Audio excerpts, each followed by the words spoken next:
শোনেন নাই, এটা তো ওই জায়গা।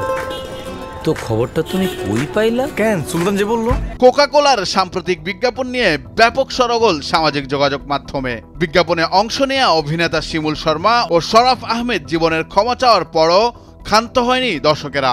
এবার নির্মাতা কাজল আরিফিন অমিকে 48 ঘন্টার আলটিমেটাম দিয়েছে সাইবার কমিউনিটি নামে ফেসবুকের একটি গ্রুপ। 11 জুন মঙ্গলবার প্রতিষ্ঠানটির ফেসবুক পেজের মাধ্যমে এই ঘোষণা দেওয়া হয়।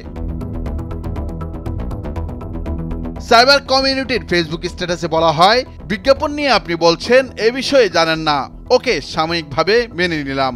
পেশাগত দিক থেকে করেছে, ব্যক্তিগতভাবে সে কোকাকোলা বিষয়ে অবগত না। বিষয়টা এমন হলো, আমি গরুর মাংস খাই না, ঝোল খাই। বিষয়টিতে জীবন এড়িয়ে গেলেও এটিকে সাজানো নাটক বলছে সাইবার কমিউনিটি। এ প্রেক্ষিতে নির্মাতা কাজল আরিফিনকে উদ্দেশ্য করে সাইবার কমিউনিটি জানায়, ঈদে তার নির্মিত যে নাটক ফিমেল 4 আসছে, সেখানে যদি অভিনেতা জীবন ও শিমুলকে দেখা যায়, তাহলে কোনো প্ল্যাটফর্মে ফিমেল 4 চলতে দেয়া হবে না। সব জায়গা থেকে মুছে ফেলার ওপেন চ্যালেঞ্জ দেওয়া হয়েছে প্রতিষ্ঠানটির পক্ষ থেকে। এ বিষয়ে এদের সবাইকে নিয়ে ফেসবুক লাইভ করে সমাধান দেওয়ার 48 ঘন্টার সময় বেঁধে দেওয়া হয় অমিকে। ফিলিস্তিন ইসরায়েল সংঘাত শুরুর পর থেকে বিশ্বের বিভিন্ন দেশে কোমল পানীয় কোকাকোলা বয়কটের মুখে পড়ে। দেশেও এই বয়কট অব্যাহত রয়েছে।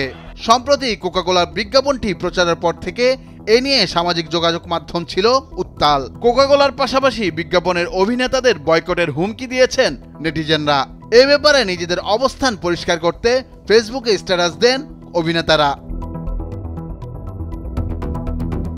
বিষয়টি নিয়ে বেশ বিপাকে পড়েছেন ব্যাচেলার পয়েন্ট খ্যাত নির্মাতা কাজল আরিফিন অমি। কারণ অভিনেতা শিমুল ও জীবন অমির বিভিন্ন প্রজেক্টে কাজ করেছেন, যে কারণে অনেকেই অভিনেতাদের পাশাপাশি অমিকেও বয়কটে ডাক দিয়েছেন।